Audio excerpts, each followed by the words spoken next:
Hello and welcome to today's video, which is going to be a review of the latest Pixar movie, Lightyear.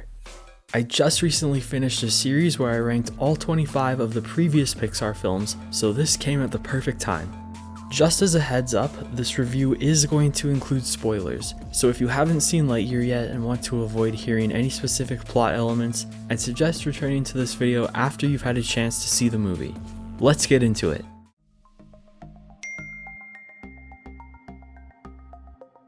Ever since first hearing the premise for Lightyear, I was intrigued. I wasn't the biggest fan of Toy Story 4, but this offered the chance to expand on the Toy Story universe without the movie being another direct sequel. Lightyear is the movie within the Toy Story universe that Andy saw that sparked his love for the character of Buzz, and then the toy.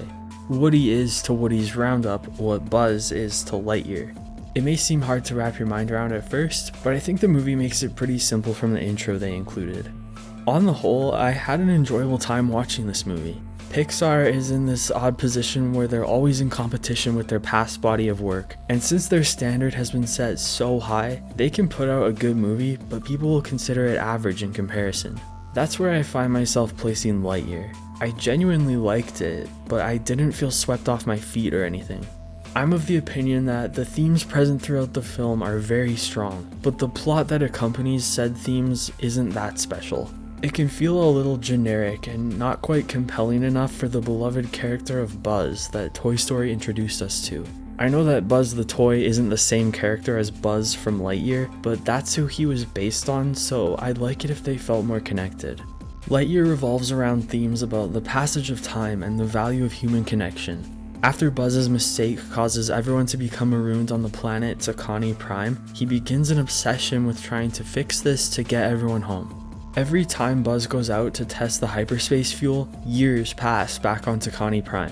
While this staggers him, it doesn't stop him from continuing to try, all the way up to the death of his best friend and fellow space ranger, Alicia Hawthorne. The montage sequence showing this passage of time is one of the highlights of the movie.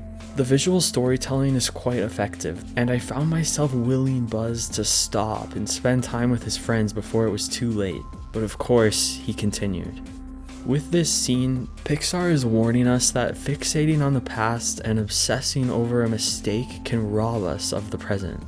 As shown through Alicia's life, there's so much that Buzz could have been experiencing on Takani Prime with everyone else, but he missed it all because of his determination to get them home. Luckily, by the end of the movie, Buzz learns to prioritize the present and accept the company of those around him, and he gets another chance at this life alongside Alicia's granddaughter, Izzy. This theme is strong, and I think it provides Lightyear with the basis of that signature Pixar magic, but the lacking execution doesn't fully get it there. Buzz as a character here is solid enough. He's not as fun as his toy counterpart, but I understand where he's coming from. His motives to get everyone home are selfless, as they cause him to miss out on a life with them, but selfless motives aren't necessarily the right motives. I liked watching Buzz be forced to work with a team of untrained rookies and learn that there's value in not doing everything alone. Even though it was only present in the first bit of the film, I thought the friendship between Buzz and Alicia was well established and was a great way to anchor Buzz's arc. I actually would have liked an additional scene with Buzz and Alicia where she talks to him more about what he's losing out on by obsessing over his mission. It just would have made everything hit a little bit harder. I really liked Izzy as a character as well. Mo and Darby could have used a bit more attention, but they rounded out the team with some fun personalities. I believe that everyone is in agreement that Socks is the best character in Lightyear. He's almost reminiscent of Baymax, and he brings a ton of charm and humor. It does beg the question though, why didn't Andy have a Socks toy? Zurg is a point of concern for me. It was revealed that Zurg was really an alternate, older version of Buzz, and he wanted to go back in time to prevent the crash from ever happening. Current Buzz probably would have agreed to this plan, but after coming to care for his team members, the idea of their existence being wiped out changes his mind. Fixing his mistake isn't worth erasing the lives that have been lived as a result. I don't have a problem with the general concept, but this all happened in a very condensed amount of time in the movie.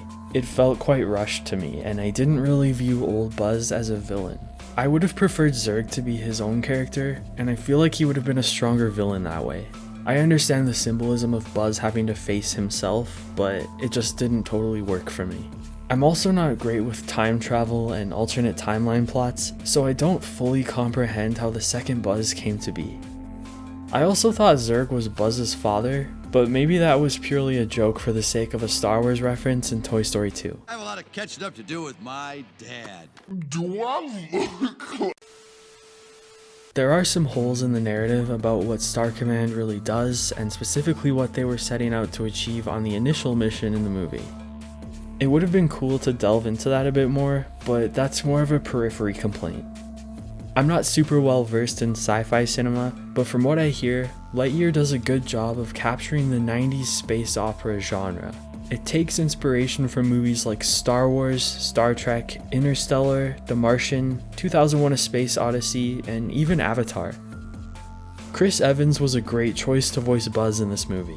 I think it was important to have someone other than Tim Allen voice him, odd as it seems, because they're different characters, and this helps further show that level of separation. Evans did a wonderful job honoring Allen's Buzz, but making it his own. This Buzz isn't all that far off from Captain America, so it's a perfect fit. I thought Uzo Aduba was a fantastic casting as Alicia. I wish she could have been in the whole movie, but Keke Palmer as Izzy also did very well and helped to fill her void.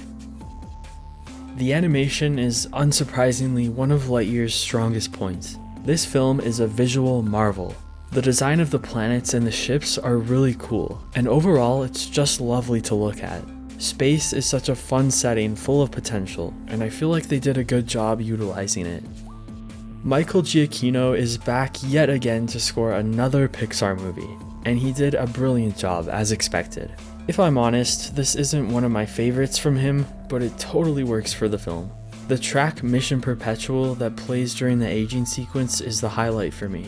The score evokes elements of Buzz's commitment to his duty as a space ranger, but also weaves in those vital emotions of bittersweet regret as he watches his friends' lives pass without him. I'm glad Pixar didn't go with Randy Newman for this movie. Initially, it may feel wrong for him to not be the composer, but similarly to Chris Evans voicing Buzz, it helps bring that separation from Toy Story that I think helps Lightyear stand on its own.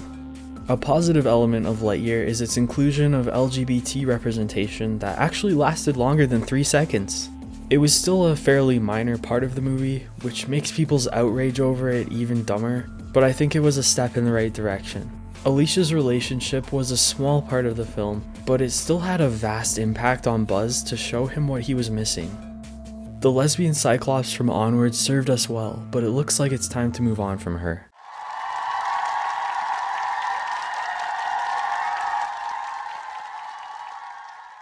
Altogether, I thought Lightyear was an interesting and unique concept that was decently executed and made for a nice viewing experience. I have my complaints, the main one being that it seems to lack that certain it factor we've come to expect from Pixar, but I definitely rate the film on the positive side. Just as Toy Story Buzz embraces who he is and the company of the other toys, Lightyear Buzz comes to value living in the present and accepting his team rather than refraining from social contact and doing everything alone. It's an important theme and a fun space adventure. And that's it for my review. If you've seen Lightyear, feel free to share your own thoughts on the movie in the comments down below. I've seen a lot of feedback, both positive and negative, about this movie, so I'm curious how you guys would rate it.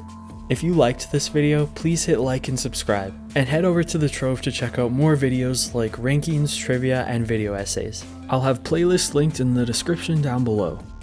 My next video is going to be one video ranking all the Pixar movies together, including Lightyear, so expect that one soon. As always, thanks for hanging out, and I'll see you next time.